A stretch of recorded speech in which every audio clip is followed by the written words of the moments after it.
jungle.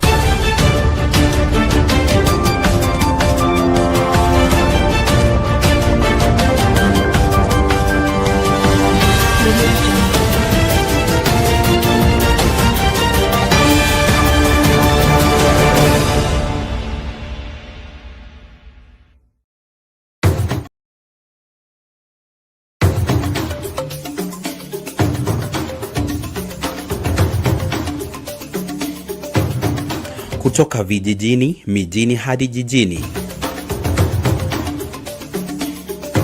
Hii ni Sound County Talk Live.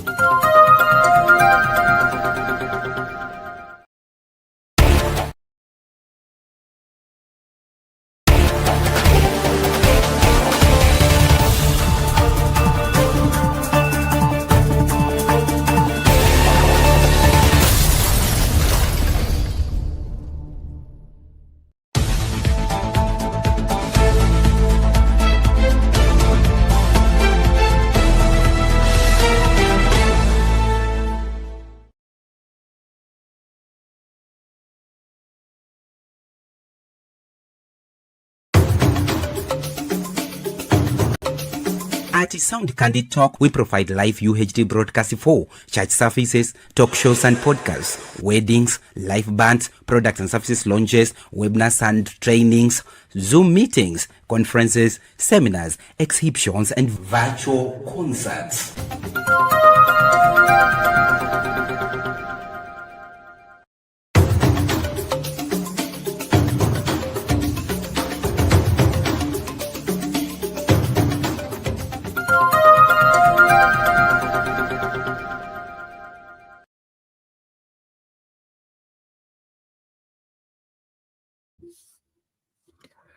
Good day, ladies and gentlemen. Thank you so much for making time to join us. This is Sound Candy Talk, open forum political discussion show, the show that gives you an opportunity to air what you feel and think about the latest development on our political front.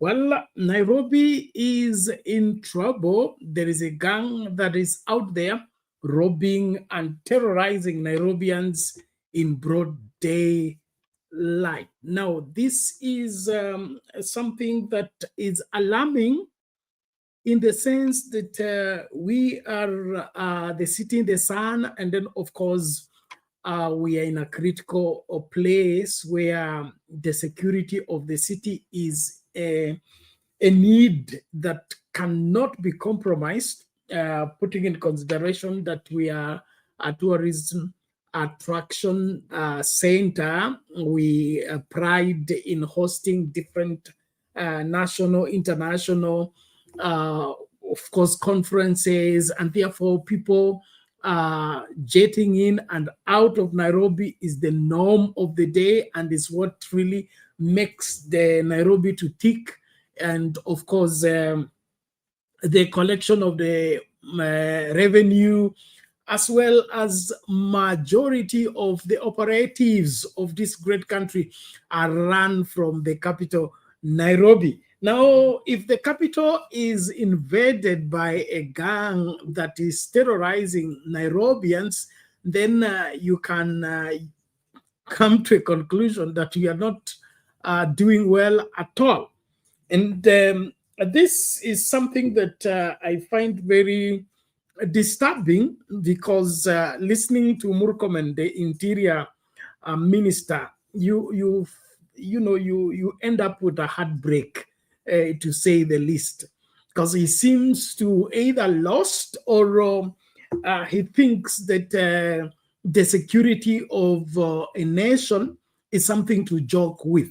Now, despite the fact that there's already an insurgent in the northern part of the country, where there is even a consideration of the deployment of the KDF, is rumored that way, to go and handle the Jubaland militants that have crossed over and are having a free time within our soil. And so with all this happening, and we have an interior minister like Murkomen, Kenyans are left on their own, and they wonder whether this will ever come to an end or not. Now, of keen interest is the emergence of these gangs within the city that are robbing Nairobians and, of course, making life unbearable. I would want us to look at this keenly and find out what is the source of this, because when you look at the political situation, the games that are being played, and of course, the status of the affairs of the great nation called Kenya, you will notice that these gangs are not coming from nowhere. They are not just a disgruntled group of people that want to do a crime. We have a way of doing our politics and doing our things in this city, especially the compromise between the leaders and the gangs.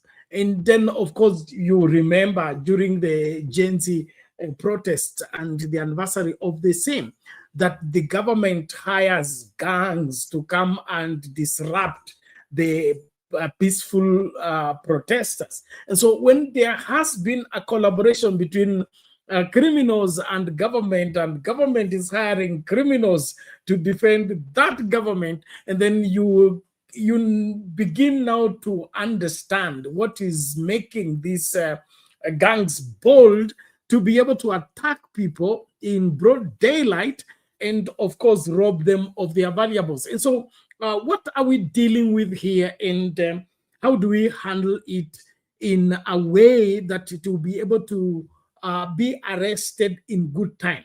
Remember, a stitch in time saves 9, and we just looked at Sakaja and him surviving, or rather the postponement of the impeachment motion against him. And so we are dealing with all this at the same time, and there seems not to be guarantee of any serious walking away from the reality of this. And this is not smelling right, is not looking right. And so I would want, especially those of you that have rubbed shoulders with these gangs, or we had a case of somebody being dragged and robbed. There was a sad story. I was intimated about a young man left home, got in the, while getting in the matatu, got dragged, and then, of course, the matatu people did not notice that he is dragged, assumed that he's drunk. So when the matatu got to the destination, he was removed from the matatu and then left on the street. By the time they were discovering that he's not a drunk and he doesn't even drink, it was too late. By the time he was gotten to the hospital, his case was gone. It was buried the other day. And so we have a lot of things happening within the city that are not pleasant. And as much as we want to attract tourists and foreigners and friends in this city, we seem not to be doing enough in ensuring the security and the safety of those very people that we want to bring business in the city and, of course, be able to be part of the building of the nation. I salute everyone who is joining from wherever you are. Please be an extension of what we are doing right here, right where you are, by sharing that link and inviting somebody to participate into this great discourse. So we'll be looking at that. There's Nairobi under siege by gangs that are terrorizing Nairobians. And then, of course, the good side of it is that the police have already arrested 80 of them. So we don't know whether they are the genuine suspects or it is the usual racket of collaboration between the police and the criminals in making our life here not so comfortable. Now, while that is going on, remember Sakaja surviving, or rather the withdrawal of the impeachment motion against Sakaja is far from over, because the civil society is now collecting signatures from Nairobians, and they want Sakaja and the whole of the county government dissolved because of graft. Now, it appears that the Nairobi place is not sitting pretty anymore, especially its political leadership. How far this will go, we are waiting to see. And then, of course, we want to hear what you feel and think about the same. So please do what you can do to ensure that you are making the show tick and, of course, participate. You can drop your opinion, especially those following us on TikTok, in the comment section there. Say what you feel about this entire thing. I'll be able to talk about it and, of course, air our other views. But this issue of Nairobi being, insecure to this level, where gangs are now threatening Nairobians in broad daylight, this is too much. Let's start with that story, even as I wait for my other panelists to join and be part of the conversation. Please makinika, amsha mtu, kumbusha mtu show imeanza, ili tukamakinike pamoja tunapoangazia masuala haya ambayo ni muhimu kwetu sisi na wote tu ambao wangependa kuwa mstari wa mbele katika kuhakikisha kwamba tutaishi maisha yetu kwa amani na kwa utengamano, bali si kwa kuhofia kila uchao. Let's listen out to what Nairobians are saying about their experience with these gangsters. Here we go.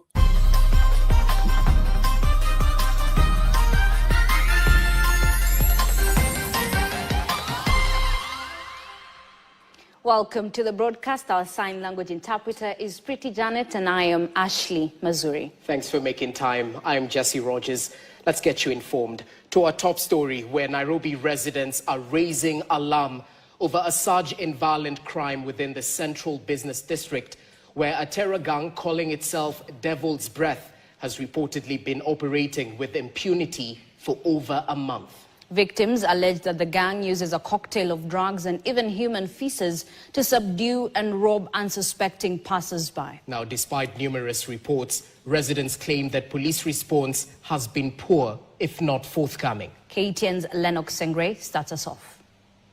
Security hapa Nairobi iko mbaya sana. After a widespread outcry on social media about deadly squad that has taken over Nairobi CBD, a place that has been viewed considerably safe for decades, the reality on the ground is not any different. And things appear to deteriorate quickly. The situation is dire, unsettling, and terrifying. Security iko sana kwa sababu watu wana move around CBD. The police wako, but wana patrol in few troops. So like unapata wawili wanatembea area moja tu na warudi kwa station. According to several victims who spoke to KTN, these criminal gangs operate around busy bus station, Kencom, Ambassador and Tomboya streets, areas frequented by city dwellers and used by gangs to launch their attacks. Insecurity kubwa sana ni unaona hao vijana wenye wanakaa pale hapo nyuma.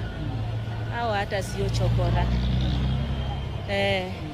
Wanachukua simu za watu hapo nyuma kabisa.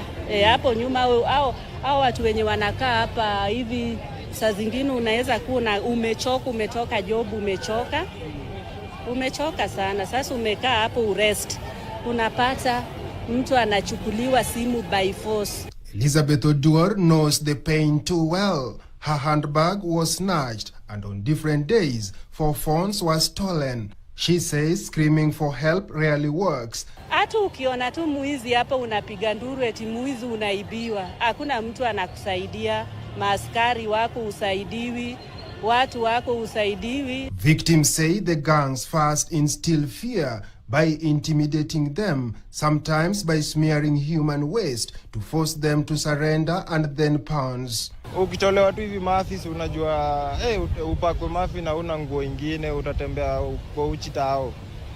Sasa tu unamrushia ukikimbianga. Na siku nzuri. Sasa tunaomba tu hii base kuanzia saa 2 za usiku watu waangalie hiyo story. Capital City haifai kuwa na hizi tabia zinazoendelea za habari ya kuwa watu wanaharibu wizi. Precipitating the crime even more, a spot check in the CBD shows a dark, poorly lit streets, perfect cover for criminals who continue to rain terror. Central Police Station Sub-County Commander Philemon Otieno insists there is no such a gang and that the CBD remains safe. There are no muggings as reported in the media. The town is safe. People can do their business as they will. They can move freely as they want to, because we have ensured that security is ensured for all. We have officers within the town. Every part of the town is covered. At the highest level, Interior CS Kipchumba Murkomen has promised tougher crackdown to secure the CBD, but residents insist much more needs to be done to restore safety in the city center. These marking issues, as I've told you, part of it is perpetrated by so-called street children. Nairobi's CBD remains a hive of activities despite rising insecurity. Now the ball remains in the security agency's court to restore order. Lennox Sangre, KTN. Questions continue to swirl over the Okay, there we have it. The police boss denying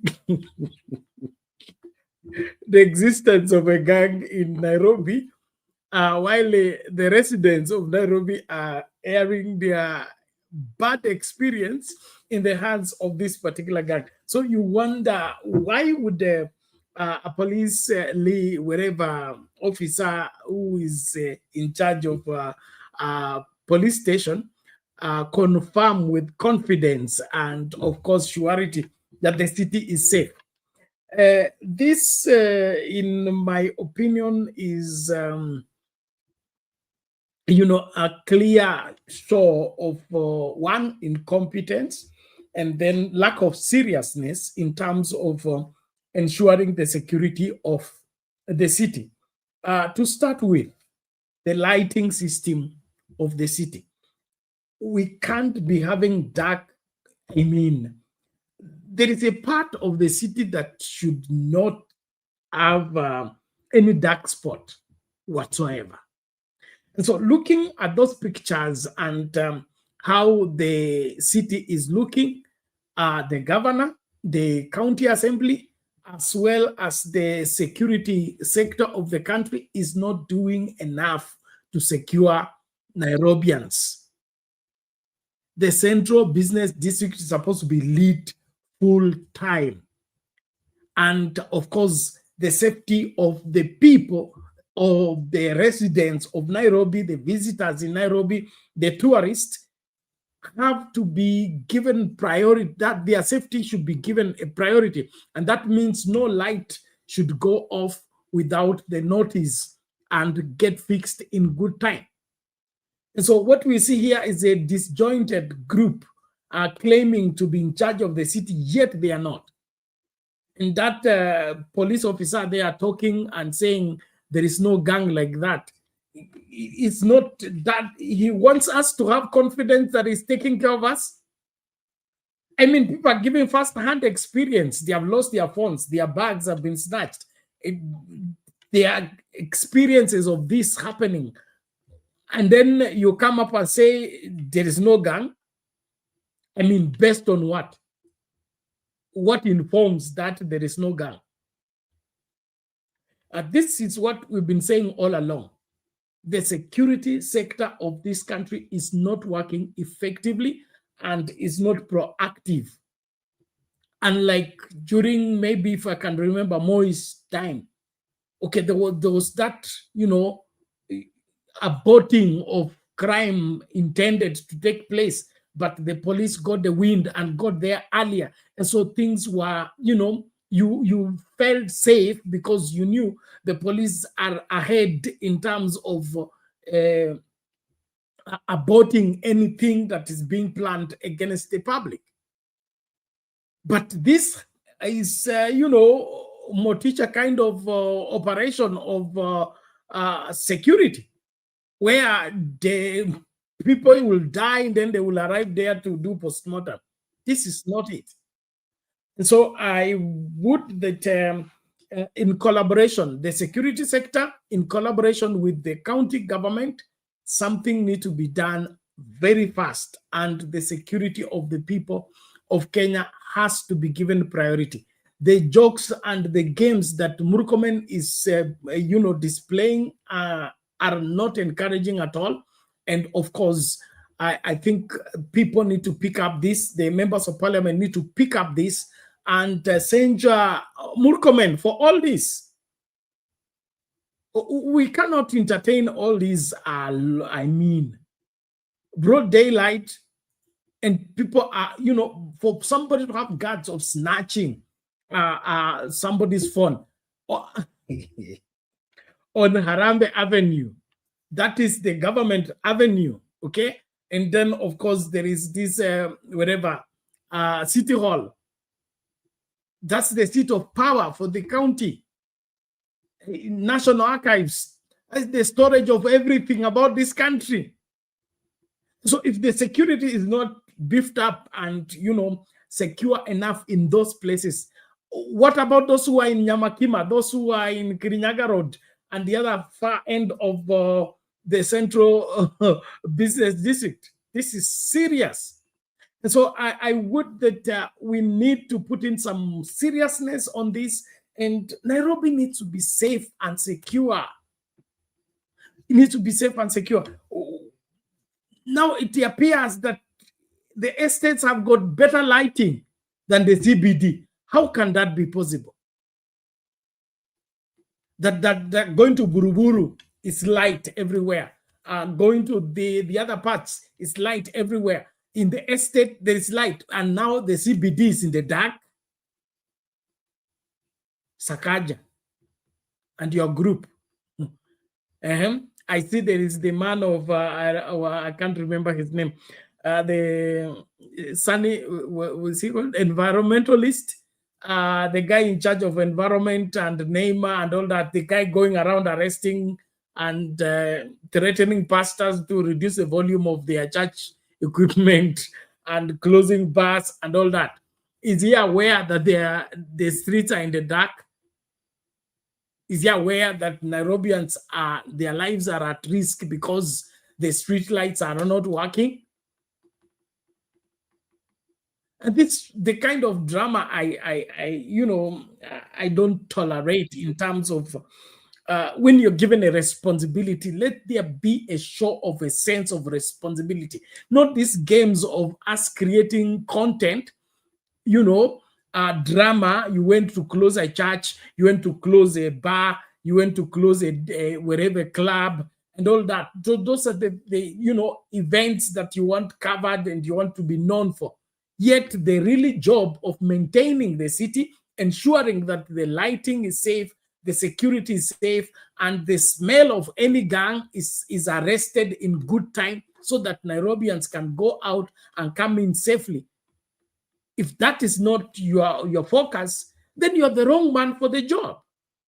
So we should get out of this attitude of playing in the gallery and wanting to create content on you went to close which church, you went to close which mosque, you went to close which bar and all that, and focus on how is the lighting situation in the city, how is the water distribution in the city, how is the sanitation of the city maintained, so that we are known as the city in the sun, the green city in the sun. Sakaja has turned it into a concrete city in the sun. The grass that Gidero planted, Sakaja has uprooted, now planted bricks and mortar on the spaces where we were supposed to be a green city in the sun. But that aside, I think Kenyans deserve security, especially in this city. We cannot do that. We are playing too much. We are playing too much with the security of the people, and that is not good. And so I invite us into the conversation. Ladies and gentlemen, if you are able to get us, please let us know you're watching from where. Are you getting us loud and clear, or there are some issues that we need to clear?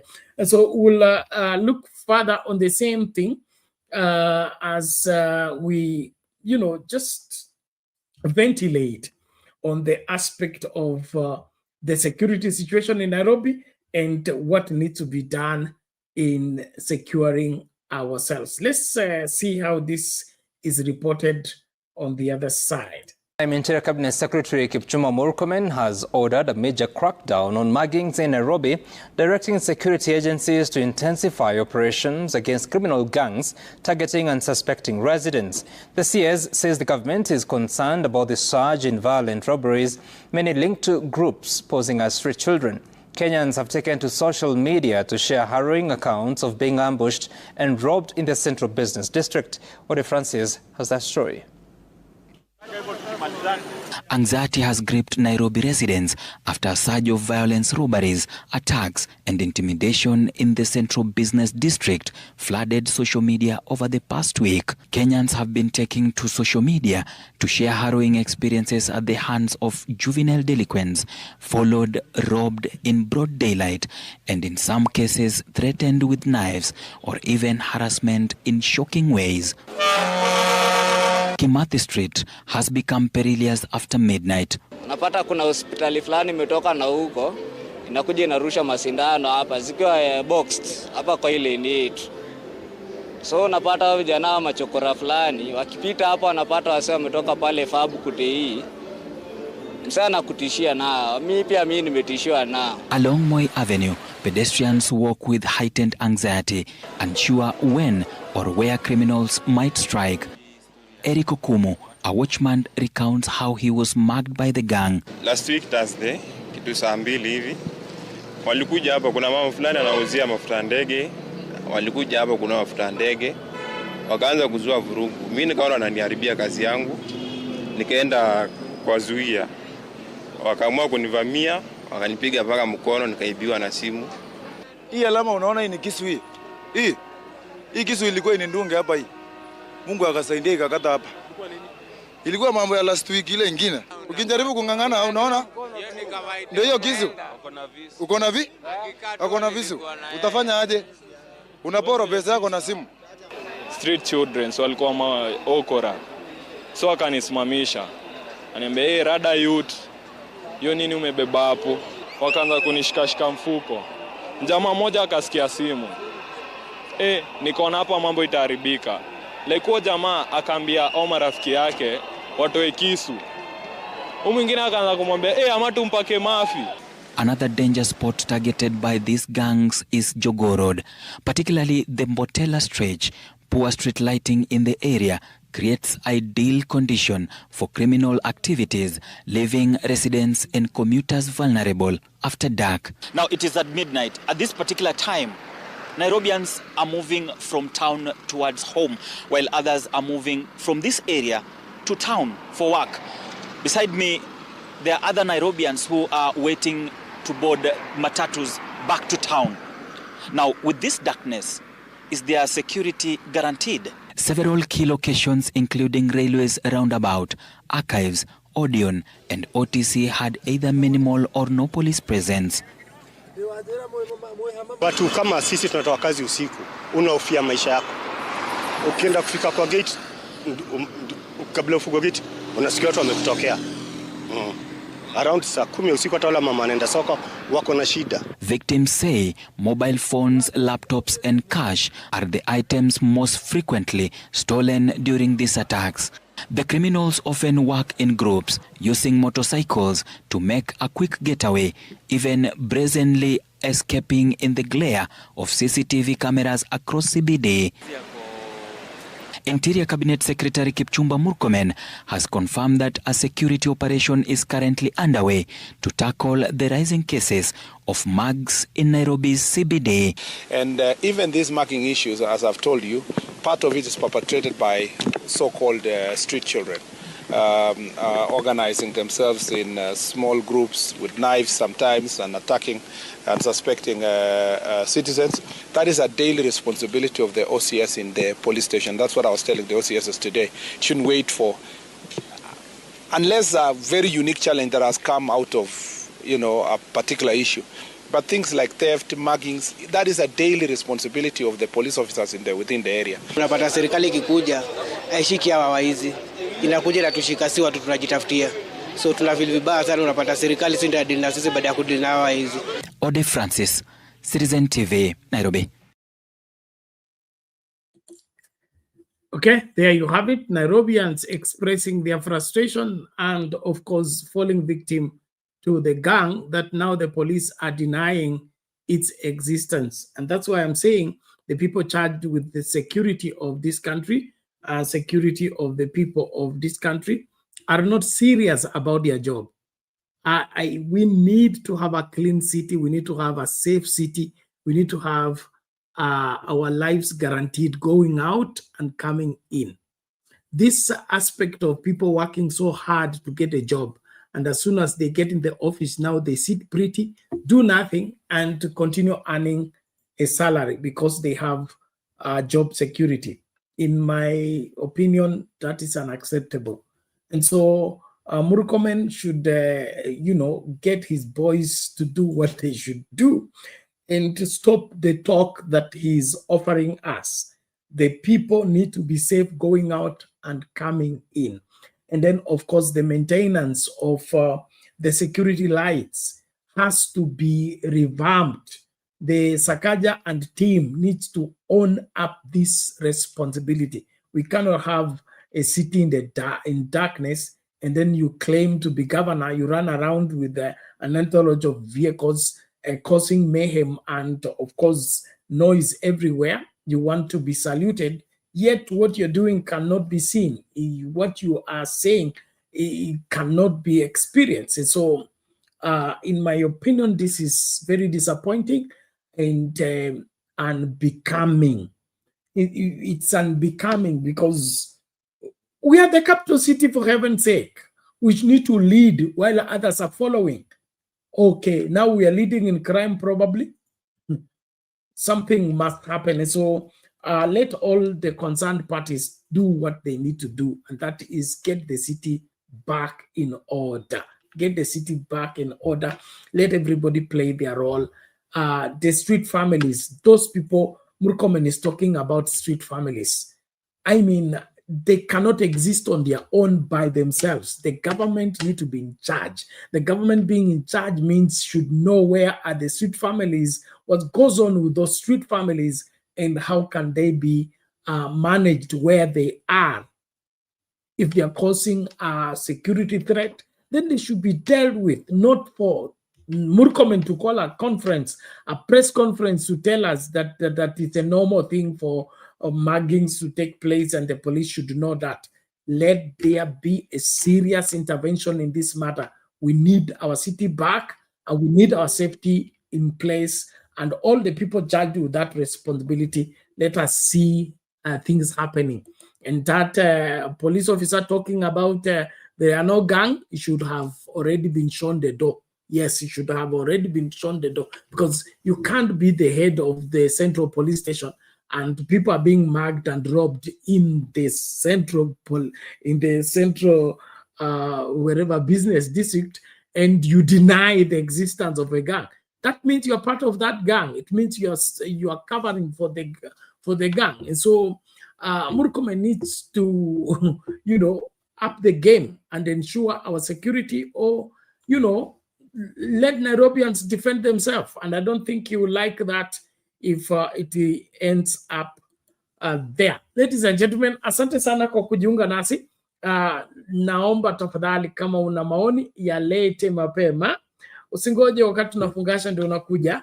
Naamini kwamba ni muhimu tukaangazie masuala haya kwa jumla na tukaelewanwe katika mambo haya yote. Kwa hivyo Wakenya tofauti wa tabaka tofauti haswa hapa Nairobi wanateta sana kwa hili swala la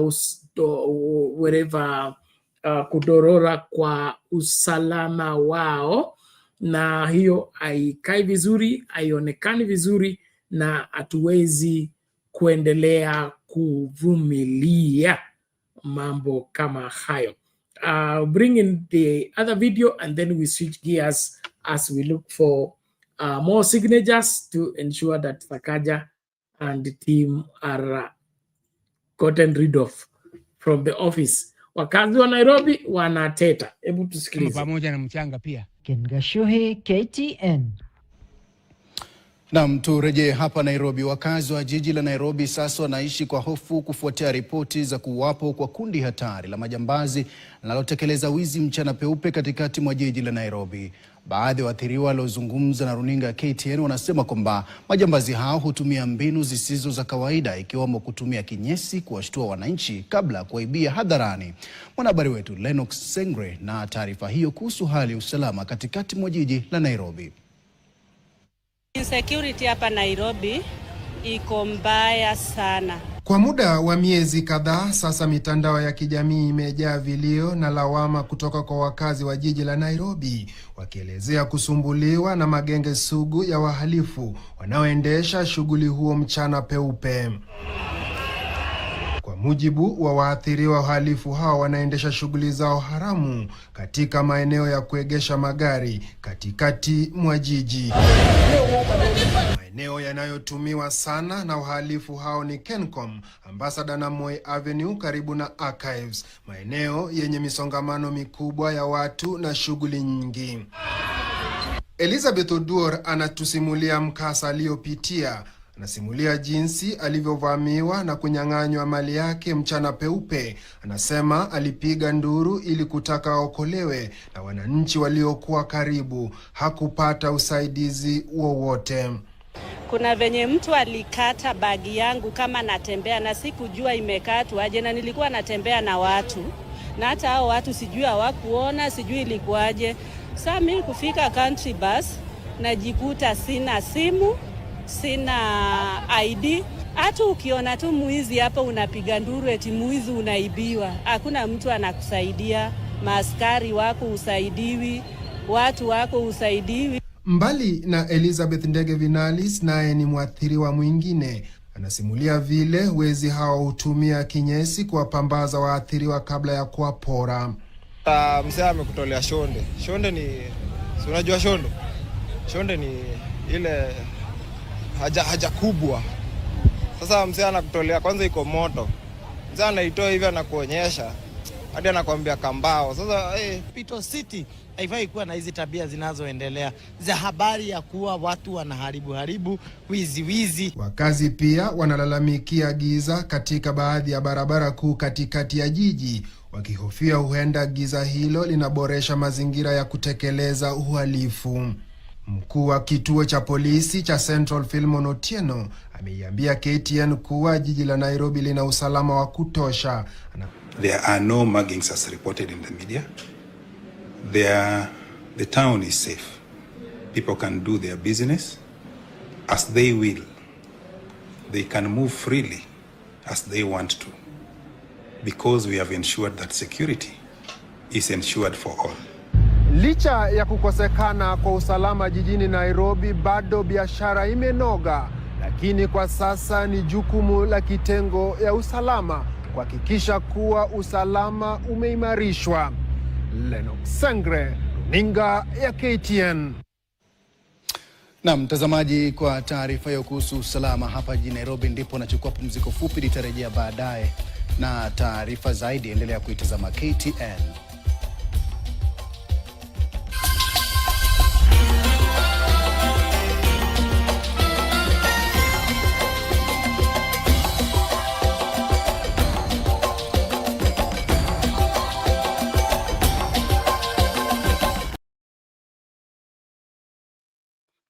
Okay, there you have it, the situation and the denial by the senior police officer there, which is, in my opinion, very disappointing. Because he cannot deny that there are no reportings, because when somebody gets mugged, they report to the police station. So the OB book there should tell him that the rate of muggings have increased. There are reports of people losing their phones, losing their valuables. So if he's a senior police officer and is talking the way he's talking, it is clearly shows that he's ignorant and he's not even aware of the environment where he is, and therefore unfit to provide security for Nairobians. And maybe just as we switch gears, let's all be careful. Let us be cautious. It's a Chinese proverb that says a cautious foot can walk anywhere. So since our security cannot be guaranteed, please be careful as you move around the CBD. Don't go in corners that are not secure. And please also avoid walking alone on a lonely street. Be careful and watch out for yourself. Don't put yourself in danger. And also, on the other hand, avoid going to the CBD. If you don't have to go to the CBD, please don't. Nowadays, we transact almost anything online. And so stay in the safety of your home and go in the CBD where only when it is necessary for you to do so. I think with those in place, you are safe where you are. But the people charged with the responsibility of securing this city, please wake up, do what you are required to do. Stop the political games, stop the madness that you are engaged in, and focus on the most important aspect of your being in office, and that is to safeguard the welfare of all Kenyans. And Paul, for those that are fallen victim to the gang, remember they are different gangs and they are operating differently. We had the other guy, the law student called Oluoch, giving his experience of being dragged as he prepared to get into a matatu to go to Thika. And so be careful, shaking hands and getting closer to strangers, strangers coming to engage you into a conversation. Don't be foolish. This is Nairobi. This is not your village. So please, I'm not undermining your village, but please understand that this is Nairobi. This is not your village. And so be careful who is this that is piquing interest in you and wanting to hold you in a conversation. And of course, open your eyes and stay out of trouble. We need you alive for you to join and stay in the struggle until we are able to deliver this country and place it in the hands of competent leadership where we can be guaranteed of a tomorrow that is admirable, reliable, and of course, worth going into as a future. Well, as we discussed extensively about the impeachment of Sakaja and how he was saved by the intervention of William Ruto and Raila Odinga, and of course given 1 month to address all the grievances that had been raised by the MCS. Now, while that is going on, there is another group of civil society that are saying they could not have any of that, in the sense that the politics are working against the welfare of the Nairobians. And so there is a suggestion of the dissolution of the Nairobi County by this civil society that wants to collect signatures and ensure that that is done. Whether that will work or not is wait and see situation. But if you're a Nairobian and you're suffering under the incompetent leadership of Governor Sakaja and the wherever Nairobi political leadership as a whole, then it is time for you to step up, give your signature, and of course follow through and ensure that whatever process that will bring sanity, security, safety, and of course prosperity for the Nairobi people, that is something that must be embraced and of course ensure that this is established. But the games of playing politics or politics of lies and false promises and all that, we should bury all of that into forgetfulness. It is time for us to demand what is rightfully ours. Let's listen now to this video about the civil society going for the dissolution of Nairobi County. And if you support that, let me know in the comment section, or you are against that, let me know in the comment section. Thank you so much. Let's listen out. Nairobi. A group of civil society groups is planning to start the collection of signatures from Nairobi residents to start the process of dissolving Nairobi County government for at least 3 years to address the pending bills and graft menace. Speaking to the media Thursday, the team has accused President William Ruto and former Prime Minister Raila Odinga of being an impediment to the fight against corruption. Winfrey Owino reports. Hours after members of Nairobi County Assembly's efforts to oust Governor Johnson Sakaja through a vote of impeachment hit the wall, the dust is yet to settle on the matter, with some supporting while others opposing. On Thursday, a group of civil society groups called on Nairobi Senator Edwin Sifuna to join their cause as they plan to collect signatures from residents and start a process of dissolving the county for 3 years. This, they say, will help address the issue of questionable pending bills. The Nairobi County government has to shut down for 3 financial years, collecting taxes from Kenyans without service delivery, for it to cover the debt that it has acquired during this period. In simple terms, the Nairobi County government is insolvent because the looting has been legendary. To address issues of fraud and graft at City Hall, they have plans to work with the Auditor General to audit county finances. In 2022, before Sakaja came into leadership, what was happening? There were questionable integrity and qualification issues around his leadership. Now, the MCAs have told us today that they have passed a verdict that he's unfit, completely unfit to lead the country.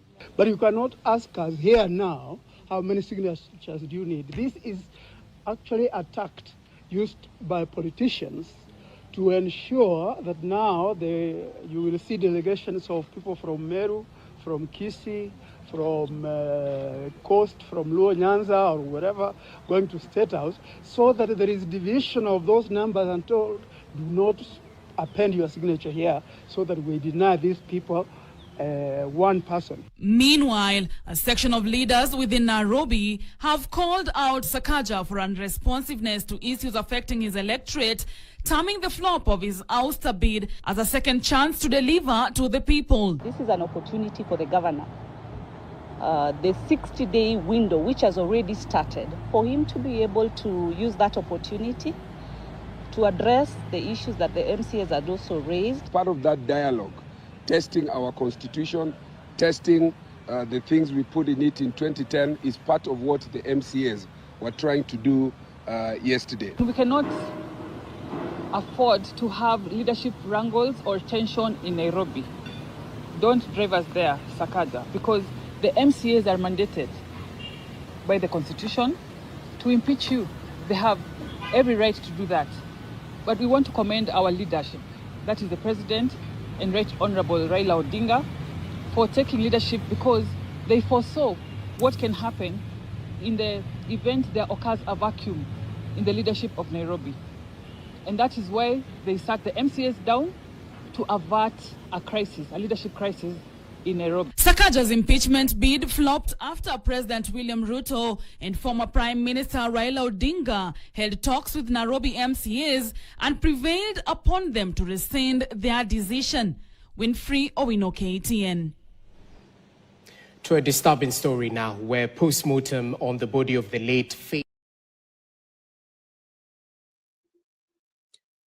Okay, there you have it. The civil society will have none of the reasons behind the withdrawal of the impeachment of Nairobi Senator Sakaja, and they are moving forward to collect signatures so that they can now make it a popular approach towards realizing the same thing, getting rid of the whole of Nairobi County. And there are many issues raised there. One of it is that Nairobi county continues to collect revenue, but what they are doing with that revenue and how it gets back to, is giving service back to the Nairobians, it is not viable, it is not feasible. And so it is an interesting moment at this point in time. And then, of course, the politics and the high stake of those wherever interested in running for the governor seat in Nairobi will, of course, come into play. And as usual, it will be invoked as the reason behind the dislike or the rejection of Sakaja. Now, while this is in play, I would invite Nairobians to think soberly, assess things soberly, and not be sucked into the tribal differences, class differences, and all manner of political rhetorics that are coming into play.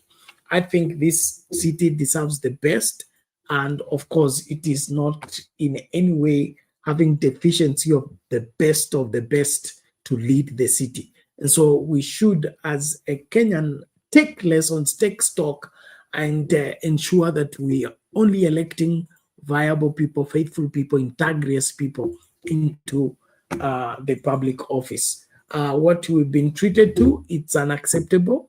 And I encourage the civil society to use, and that's what we said here yesterday, that MCAs have withdrawn the impeachment doesn't mean that now Sakaja is safe and secure.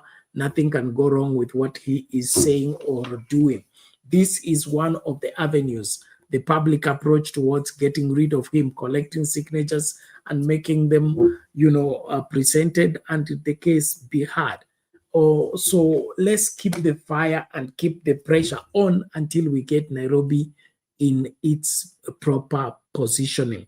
And even things like these muggings and insecurity, they can be and should be, demanded at the doorstep of the governor of this particular county.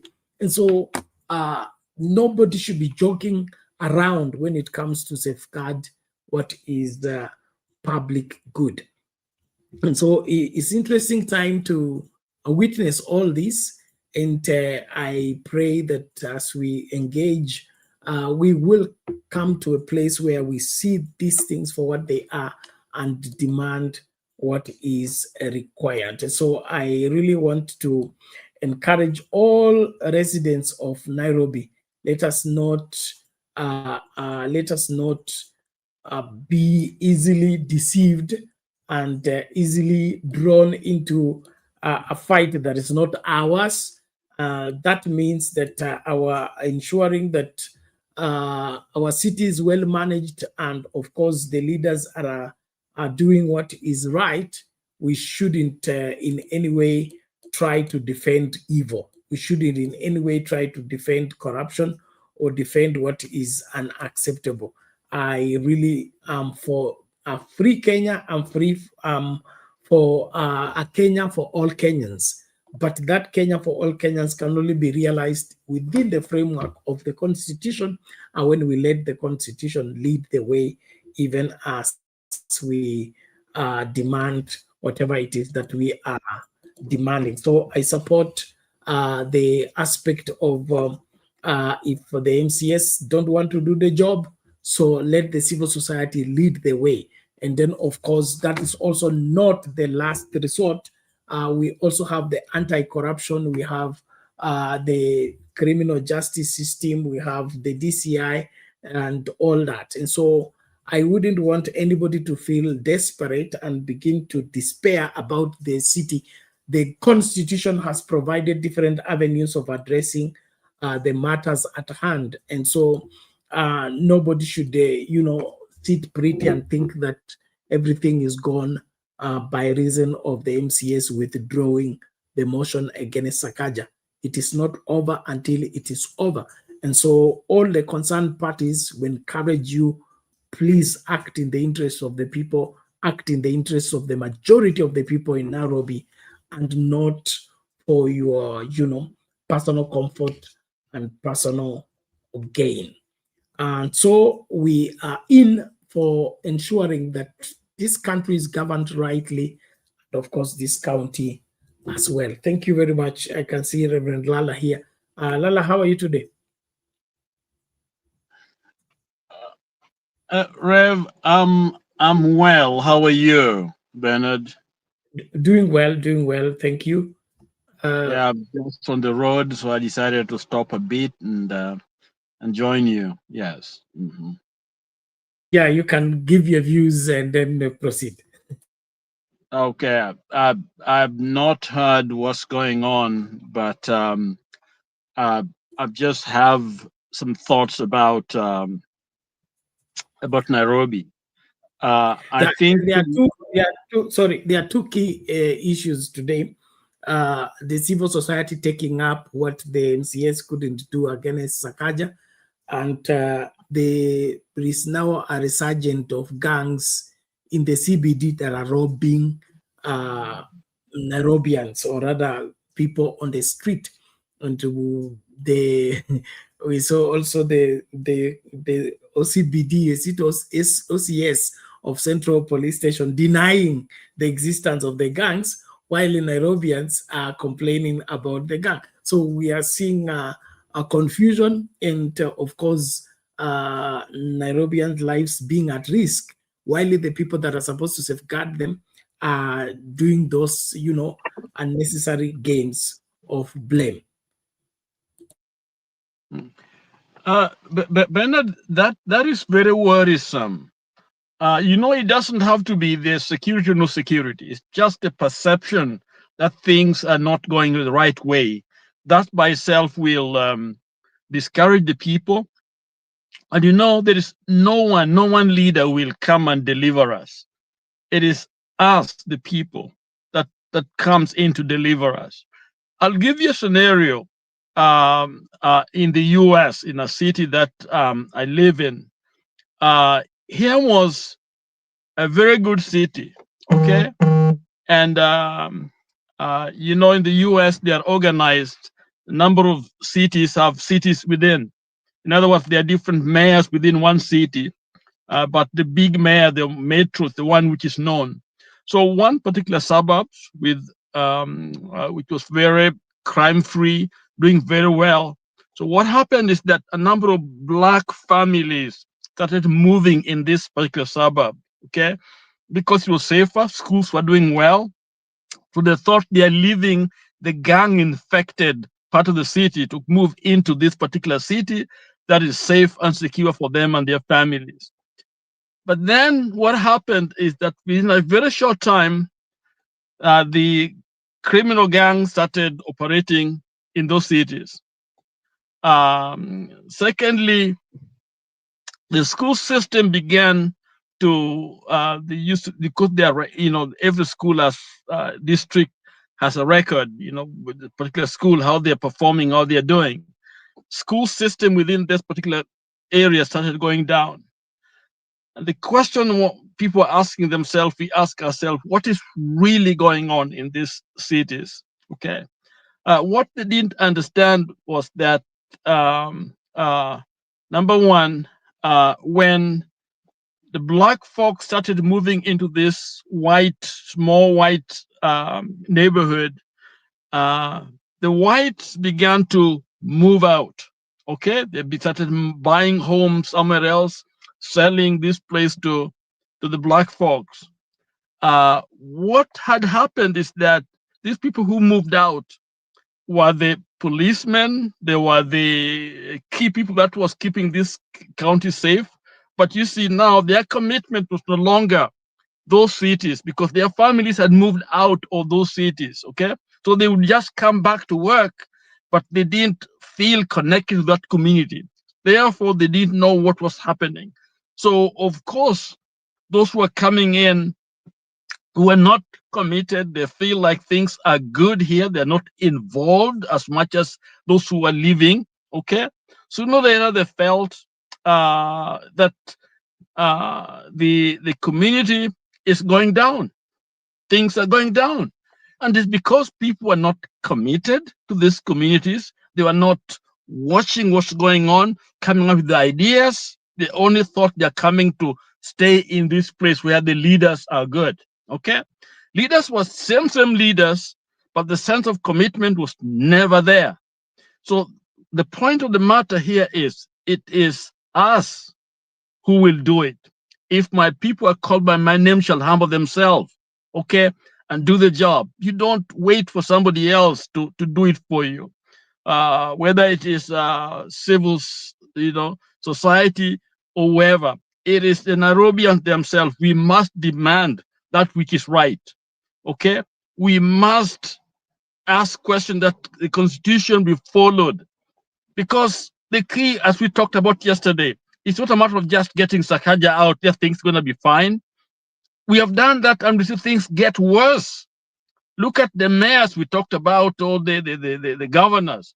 It's one bad to the other.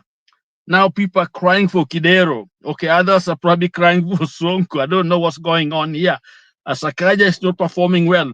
But it is beyond Sakaja. It is us demanding that the constitution be followed strictly. Civil society are welcome, and all Nairobians are welcome. We can actually work all of us together and get very good results, because what will happen then is that whoever comes in there will know that there are people are watching us. But if we go there with we are the Sakajas, we are anti-Sakajas, know that we will not do anything. We are not going to rescue our people. We come righteous and we come in and we talk about this terrible stuff. But when you look at the character telling us, that they want a good governance, they are the same that are corrupt. They are the same that have taken advantage of their position. They are the same that are rich. Look at Kenya, look at those riches they have. And I say this all the time. We know they did not work for it. Others because they are not been caught. So wananchi must step forward and demand that the constitution be obeyed. And if it means they are not following the constitution, there has to be strike. But this politicization where there are no facts. In fact, one of the biggest challenge I have is the media. It's the media. And by the media simply mean the internet, all these so-called content creators, all these new, commenters and all that.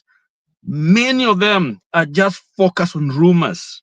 And when you focus on rumors, it's a big mistake. It's like saying fire in the middle, in a movie theater. Okay? So they're actually doing more harm because they have no truth, half-baked truth. You hear it, you want to go out with it and give it a leg.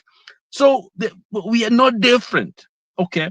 In the name of content creation, all we are doing is taking a half truth and making the people believe they are the truth.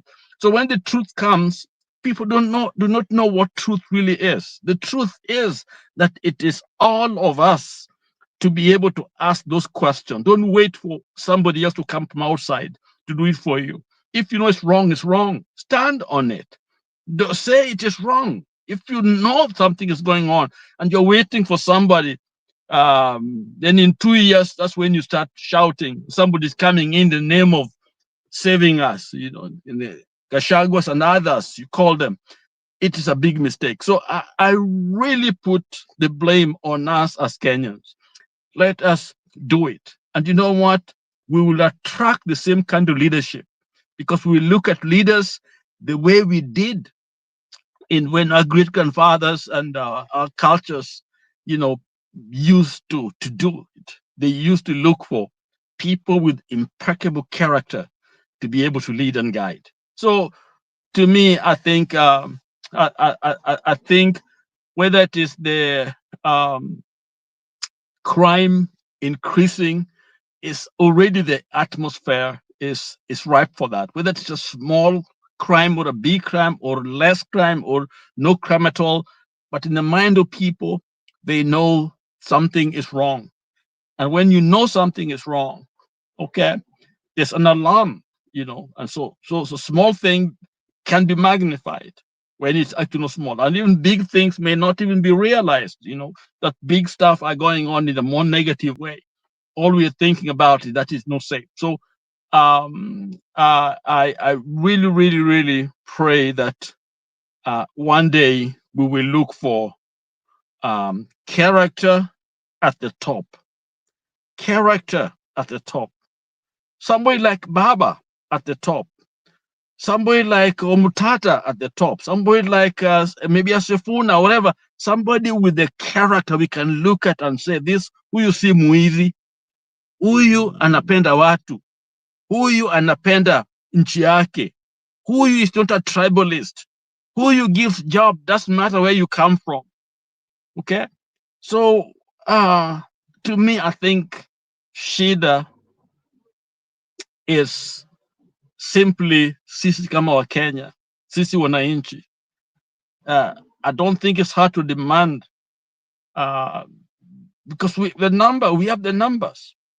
And you know very well that your tribe has never saved you from anyone or anything or provided anything for you. An individual must have been there for you, whether it is you live in the city, it is some Jaluo, it's some Jaluya, it is a Kikuyu, it's Kenyans are Kenyans. We date across the board and we are one. Why can't we demand justice, truth, and stand for it, and not allow someone to trample on our rights?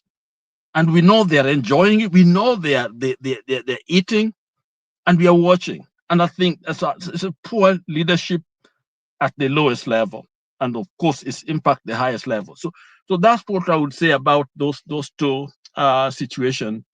And I don't see any reason why crime, will be contained if nobody, really believe that the country cares about whether they live or die. So crime becomes a defense mechanism, a way out.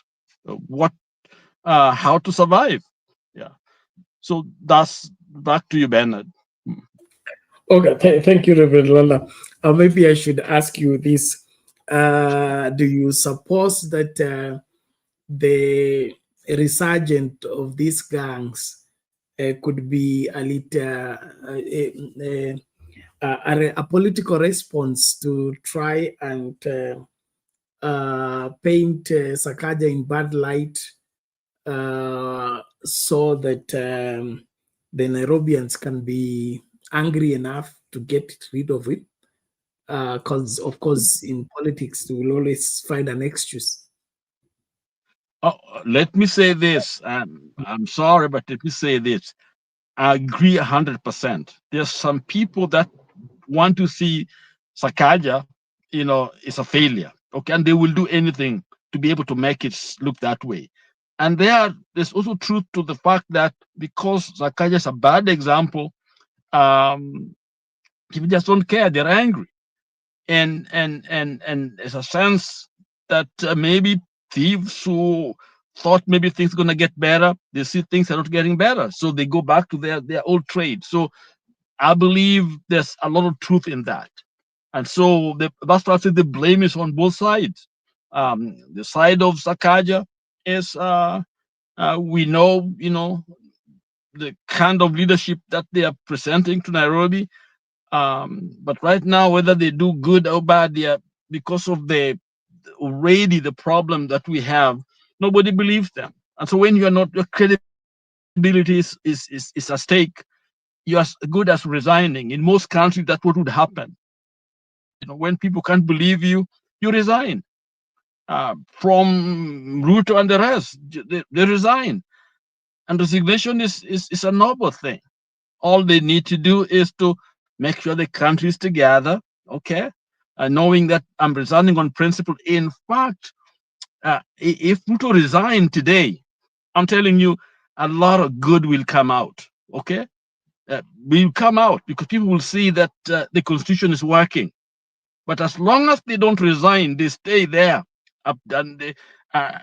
That's what actually makes people angry. That's why crime is going up, because they know that crime wins. If you steal, you succeed. If you manipulate other people, and you become a tribalist, you succeed.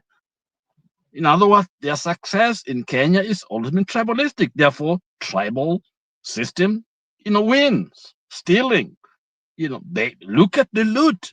You don't have to, you don't, and it is so easy to find out what's really going on. But do they do anything about it? No, because crime wins. So politics of crime seem to win in Kenya. So why would you ask somebody not to steal?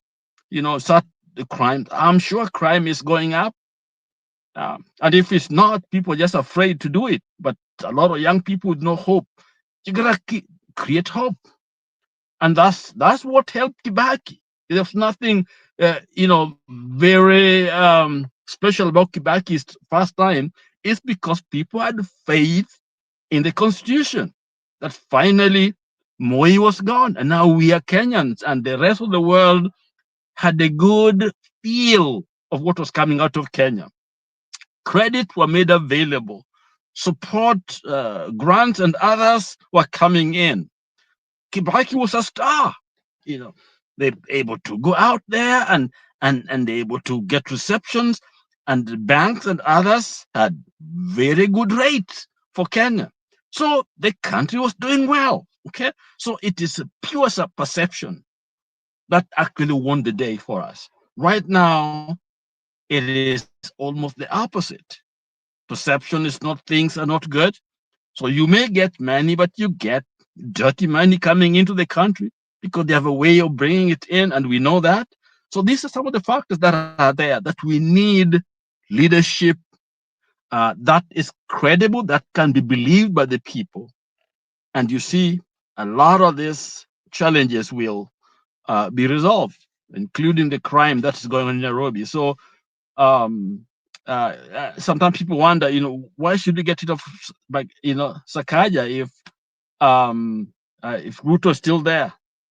And now some people believe that the best thing is for us to focus on the constitution, let it begin to work, let wananchi take their position, and you know what, other areas will reform themselves. People will be afraid to steal. Okay, it will be painful, to try to do the wrong thing, because you will be found out. So I think that's where we are. And I believe that probably the vision of Baba and others, that we need to look at where the rain began to beat us, and let's work on it, instead of politics that cheap politics that simply ignores the past in the name of this guy has stolen, therefore let's go this way, when actually we don't know. We don't ask questions. Why do we allow them to steal? What is it that is going on? Who is this that is telling us that this part was stolen? Okay, so there's a lot of rot in the system that needs to be taken care of before we start shouting, somebody out, when actually the structure is still there. All we do is to replace a bad driver, a drunk driver, with a careless driver. They're all going to do the same thing. They're going to lead the people, into the ditch or some kind of, catastrophe. So that's where I think we are. And so Sakaja is just a symptom of a problem that is bigger Okay. than Sakaja. Back to you. All right. Thank you, Reverend Lala. We appreciate that. Maybe quickly, we'll also want to bring in the aspect of, remember during the Gen Z protests, there were allegations that Sakaja has hired the goons to come and disrupt the peaceful protests. And then thereafter, we had cases of motorbike riders who were hired to be part of the team that will frustrate the protests, claiming they have not been paid, they have not been settled according to agreement. I'm just bringing this hypothesis so that we may diagnose where is this problem emerging from. Could it be that now that these gangs, you remember the history of Mungiki? Mungiki was a political wing planted by the Moi regime, and then it grew up into a monster and got out of hand. So this resurgence of gangs in the CBD, in the open, during the day, robbing people, is indeed a response to the administration. And of course, showing the administration there is nothing you can do to us because you are as criminal as I am, because you hire me to do dirty job for you.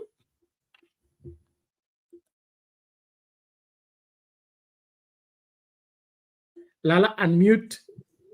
Okay, Bernard, you know, when we talk about crime, is very interesting. Let me say something. I'm giving an example from outside because I've traveled probably most of the countries of the world. Okay. At one point, I was in a city by the name of El Paso. El Paso is in Texas. The border between it borders Mexico and the U.S. Okay, the city of El Paso, on one side of the river, the boundary is actually a river called Rio Grande. Okay, on one side, on the Mexican side, there is called a city called Juarez. I think probably the third largest city one of the largest cities in Mexico. And on the other side, there's El Paso, which is fairly large city in the U.S. side. It's only the river crossing them. You don't cross that river because there is the border. You know, the borders are. And I happen to have been on the U.S. side in El Paso, but the hotel where I was staying was, military put me there. Staying in that hotel, we had Mexicans coming at night in the evening to stay over there. The richer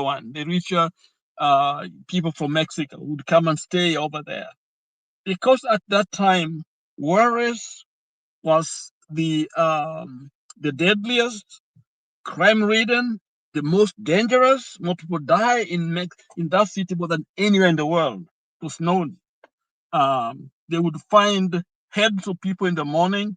Even us who were part of the U.S. military were not allowed to cross over into Mexico. Okay? I don't want to say this, but me and some guy, we decided to go in when we were actually not allowed to go. But we decided to go and see what was going on in the water side.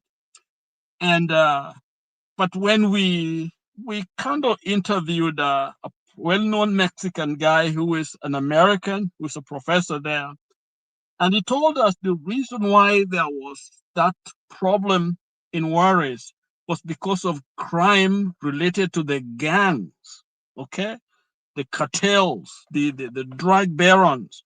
One of them, the warlord, Escobar, equivalent, had died, okay? So there was a fight for the control of drug trafficking. And so it spiked the crime in the city, okay? Government was unable to contain it. In fact, Mexico had to invoke the military to come in to try to squell it, okay? But it was a fight between gangs. It is, and well, I'm saying that to say this, that in Kenya, when you see things happening, there is something else going on underneath. There's a disagreement somewhere between the leaders. Somebody's making more than the other. Somebody's doing much, much better. And I think even Bob alluded to when he mentioned the fact that when you see all these court cases going up, this is a crime, somebody bribed, and that's why I got this stand and all that. It's because somebody lost. Okay, somebody lost, so they want to, they want to get back at the person who won, okay? And if the other person who won, it's the same thing. So what is going on here is simply a fire, we know the smoke is there, but there's already a structure. There's principalities that are operating underneath. And so for us, we can be talking about all these talks, but there are other factors that are going on underneath in Nairobi. What is really going on? This is where I think even journalists are not giving us a good investigative work to tell us what exactly is going on. We don't know how these MCAs and all these parliaments and all this, what they have. Somebody should be able to let us know. The government itself with the DCI and others and investigators are all been compromised. So there is another system working underneath that is powerful, the principalities.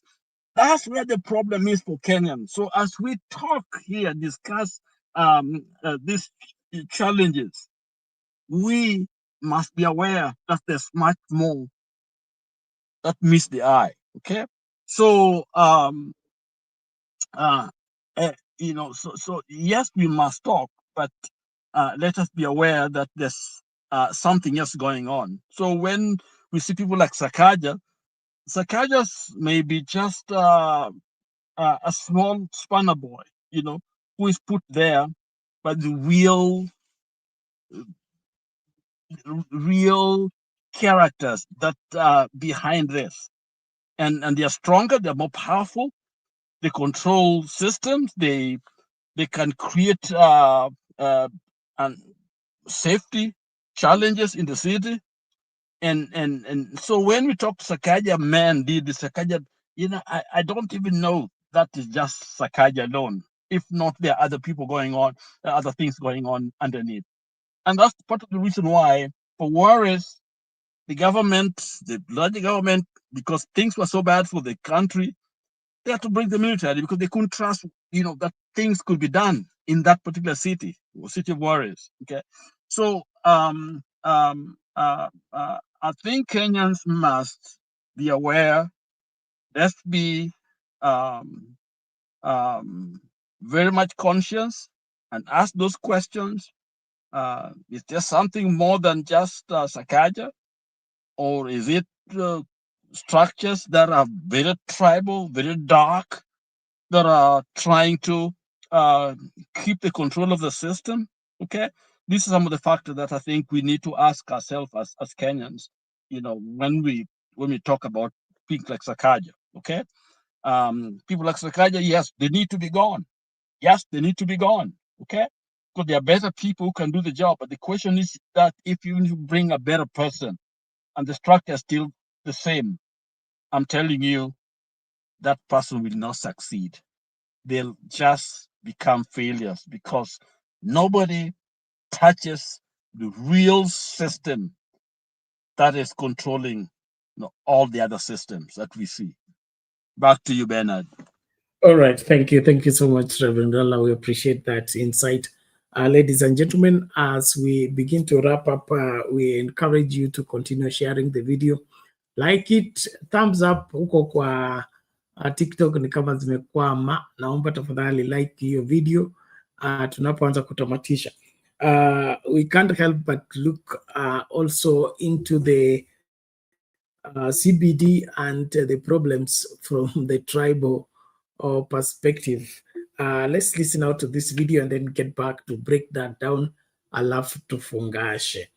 Hili swala la tribalism limekuwa kwa midomo haswa ya media house wakati wanamhoji ama wanawahoji viongozi. Unaona kuna ile deliberate attempt ya kuhakikisha kwamba swali la ukabila na mkabila lazima liibuke. So ni nini kinachoendelea? Ni propaganda, ni deliberate attempt, ama ni nini hiki kuhusu kabila ambacho kimekuwa kitu cha kupeana lead katika mahojiano ya TV and other engagements. Let's listen to this and then get back. zungumza kule Nairobi, Rigathi Gachagua na wenzake kina Fred Matiang'i, kina Kalonzo, wengi wanamuita Rigathi Gachagua ambaye ni mkabila. Hapa Nyeri mnasema nini? Makosa yake ni kuzungumza Kikuyu, makosa yake ni kuzaliwa hapa, makosa yake ni kuwapenda jamii yake. Hapana, hata rais mwenyewe tunajua anapenda jamii. Angalia appointment zile anafanya kila siku, ni keep right, keep left, keep center. What are we talking about? Hata naye alipokuwa huko, unajua ni vizuri tuseme ukweli, tusianze kudanganyana. Let's look each other in the eye na tuambiane. Rais ameendelea kuappoint akina nani katika sehemu zote, ila bado mna mawaziri ambao wako pale kwa serikali yake, wengi ni wa kutoka jamii ya mlima. Haya, alafu kisha wale wako pale kibinafsi, ubinafsi pekee. Ningetaka uniambie mmoja uliyemsikia akifanya harambee hapa. Ni yupi uliyemsikia amekuja hapa kutenda jambo lolote katika sehemu hii? Si tunaye hapa.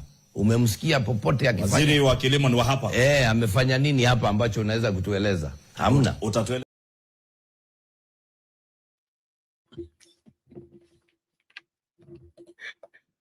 Okay, there you have it. Keep right, keep left, keep center. Appointments. That is the Nyeri governor responding on the tag of tribalism as posted by that whatever journalist. And I want to bring this up in view of the situation in Nairobi.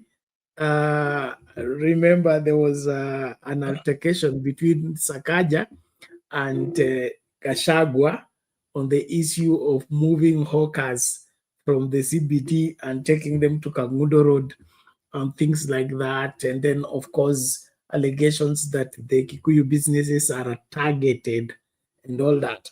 Are these challenges in Nairobi tribal, or we can remove tribes from the same?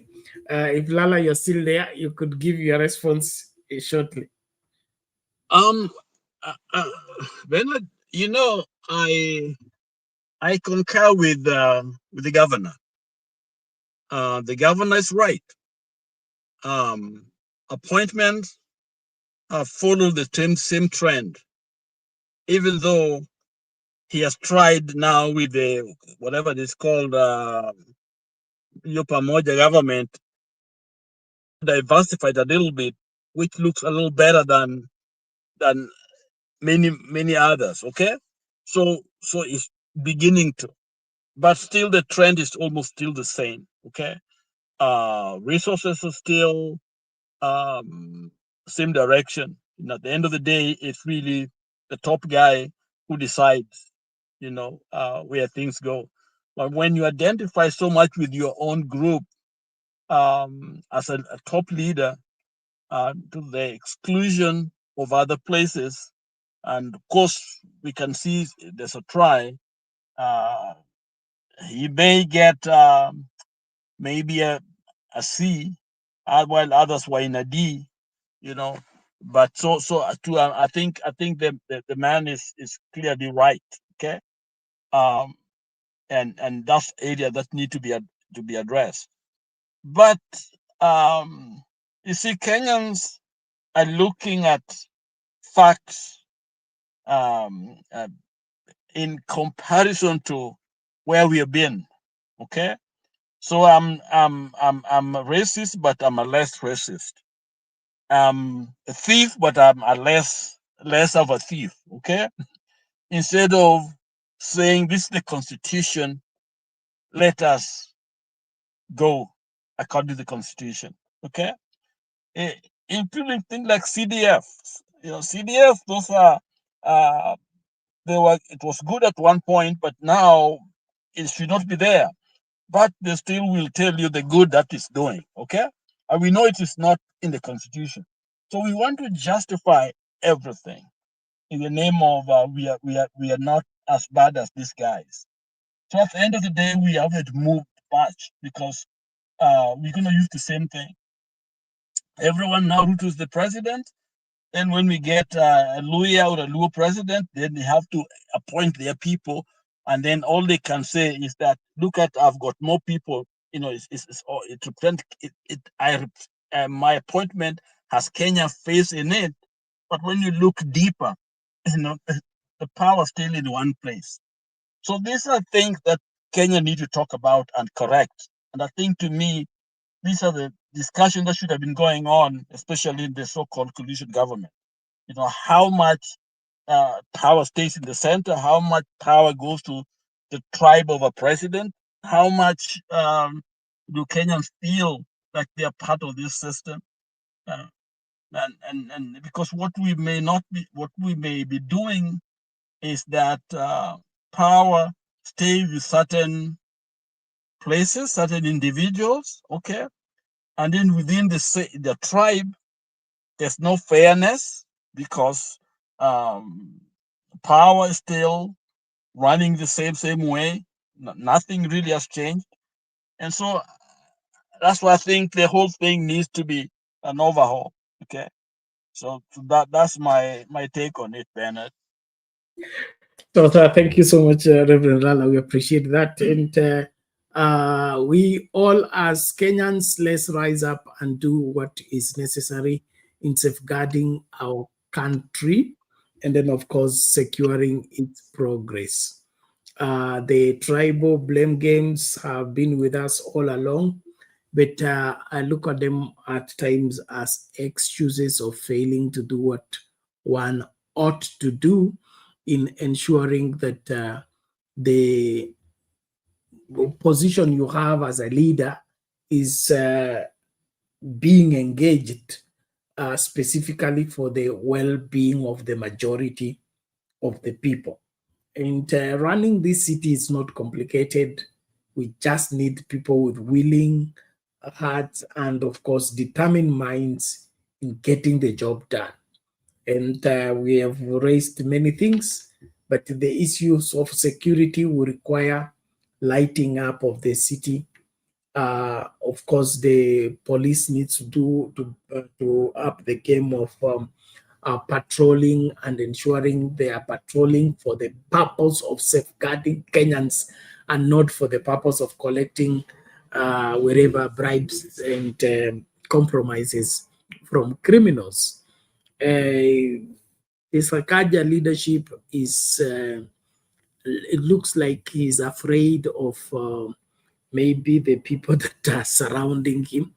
And so we really need in Nairobi somebody who is decisive, committed to the well-being of the majority of the Nairobians. But what we are being treated to is a government that is more than ready to collect taxes from Kenyans, but very reluctant when it comes to Kenyans receiving what is duly theirs in terms of their relationship with their government. And the mixing of demand for the rule of law and compromising the rule of law, flip-flopping of the government. And today they are for the law, they are for the constitution. Then the following day, they are not for the constitution. The constitution is causing delay. Why should these questions be raised? Those back and forth are avenues of wasting time and failing to face the job that each one of us needs to do. Well, I really want to salute every one of you that has been part and parcel of this conversation. The conversation continues even when we sign out. So please make sure that you're on the forefront to invite people. If you have not followed us, follow us on TikTok, follow us on Facebook page, Sound Candy Talk. And then if you're not yet a subscriber on our YouTube channel, Sound Candy Talk Live, please subscribe. And we encourage you to become a member of the YouTube channel and support us to keep talking this and, of course, sensitizing Kenyans to arm themselves with a voter's card, a national ID, and prepare for the general elections. Don't wait for the Kenyan tradition of 11th hour. You may just miss an opportunity to be part of the decision that determines the direction of this country. So if you're a Gen Z, you don't have an ID, please up the game, get the ID. If you're not a registered voter, up the game. The registration is now on. The IEBC is reconstituted. Make sure that you go to those offices, and IEBC is devolved Devolved meaning anywhere you are, there must be an office for the IEBC. Please visit them, register as a voter, and prepare to battle bad leadership by engaging in deliberate voting for quality leaders, committed people with a heart and a mind of the majority of the people. And so we encourage everyone, please don't be a joker who talks when you don't have a voter's card, you don't have a national ID, and all you do is talk and talk and talk. Therefore, I would want to call it a day there. Reverend Lala, unless you have something to add, we are closing. Oh, yes, I want to add something. I want to talk to Kenyans. Kenyans are known to be very religious, very spiritual. Majority are Christians, and then we have Muslims. And so we are very spiritual people. And when we talk about spirituality, we're talking about knowing God, being close to God, worshiping, and walking with God. We're not talking about religious fanaticism that is out there, where we are known by the name, but the character is different. And so if you believe that you are a spiritual man, a woman, you're a child of God, you love God, then you must listen to truth when truth is declared. Truth is that we are, as Kenyans, on the wrong trajectory. This is not where God wants us to be. I think we agree on that. The truth is that we need God more than any other time.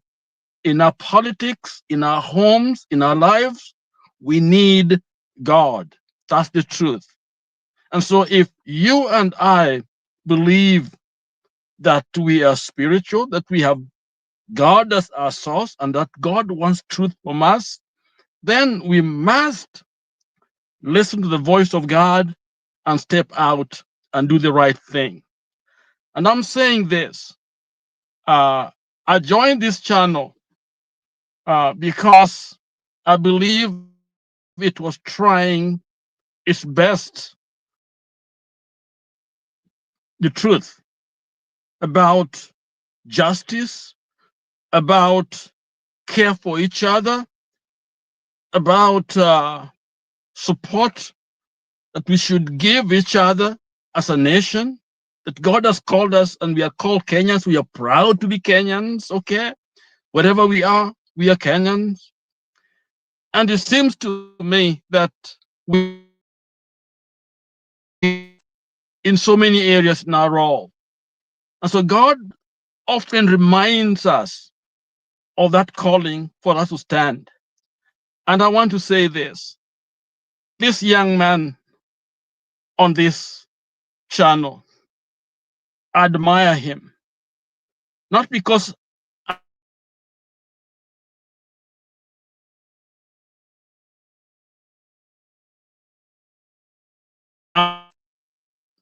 he is decided out of his own volition to stand for what we claim to stand for. He's decided to say no to corruption, no to bad governance,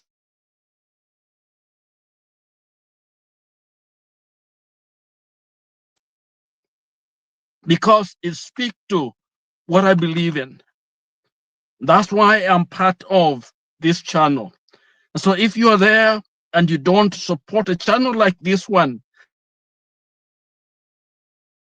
type of spirituality we are talking about here, I pray that you will support this channel and come out here.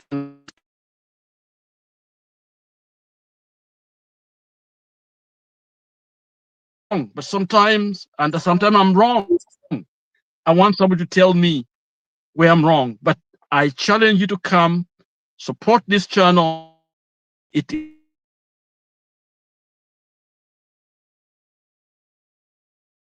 Lala, you seem to have... and I look forward. Can you hear me? Yes, we can hear you, but I was breaking. I think you're in motion? No, I'm packed now. I'm not in motion at all. Just conclude and then... I've concluded. I'm done. Okay. God bless everyone. I'm done. Yes. Thank you, sir. Thank you, sir. God bless you. Thank you so much. We appreciate every time we engage and the wisdom we learn. Okay. Good night. Bless you. Asante. Now, mabibi na mbwana, tunafungasha na kushukuru kwa kuwa sehemu ya kipindi hiki na tutaendelea na mazungumzo. Tutafunga kwa video moja hii inayozungumzia masuala ambayo yanatendeka Burkina Faso na uongozi mpya ambao hauna nafasi ya ufisadi, hauna nafasi ya kugandamiza wananchi. Wana swala moja tu, watengeneze Burkina Faso ambayo ni kila mtu na kila mtu awajibike katika kuhakikisha kwamba nchi inasonga mbele. Na hilo ni somo ambalo ningependekeza kwa kila mmoja wetu kujitahidi kwa vyovyote vile kuchukua yale ambayo yanafaa tukayatumie hapa nyumbani ili nchi hii ikapone. Tukomeshe ufisadi, tukomeshe ubinafsi, tujitolee mhanga kuhakikisha kwamba nchi hii tunaitoa mahali ilipo tuiweke mahali inapofaa kuwa, na hapo ndio mahali pa Kenya for all Kenyans. Let's watch this and call it a night, a day, depending where you are. God bless you. See you in the next. Breaking news. Prison will be your permanent home, says Ibrahim Traoré to corrupt officials. President Ibrahim Traoré is not playing games. In a bold move that's shaking the whole region, Traoré has declared full war against corruption, saying loud and clear, if you're caught stealing from the people, prison will be your permanent home. And he means it. 5 new courts and 2 high-security prisons are already being built. Not for rebels, not for enemies, but for corrupt government officials, businessmen, and anyone caught stealing from the nation. If you're found guilty of bribery, embezzlement, or misusing public money, you will serve 20 years in prison, no matter who you are. Even if it's me, said Traoré, if I'm found guilty, I'm ready to serve time too. He called corruption a silent, comparing it to a disease that eats a nation slowly until nothing is left. He warned all members of his government, there will be no second chances.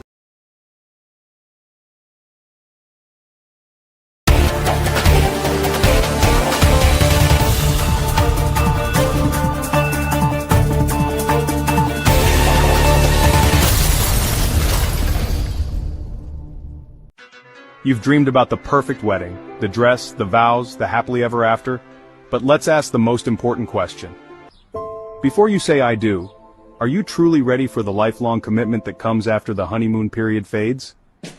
Bernard Ngozzi's groundbreaking ebook Are You Marriage Ready is the ultimate guide to building a successful, lasting marriage.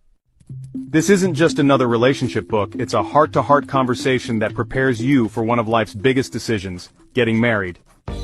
Are you choosing love or just infatuation? Are you building a marriage or just planning a wedding day?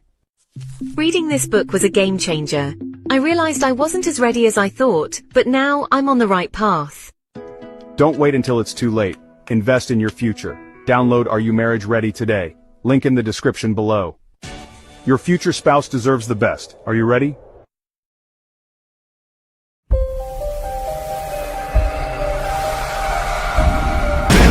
Pharisees couldn't stand him.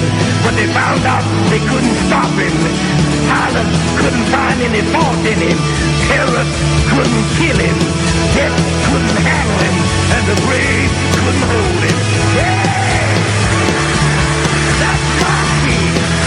That's my king. Hallelujah, yes we are now.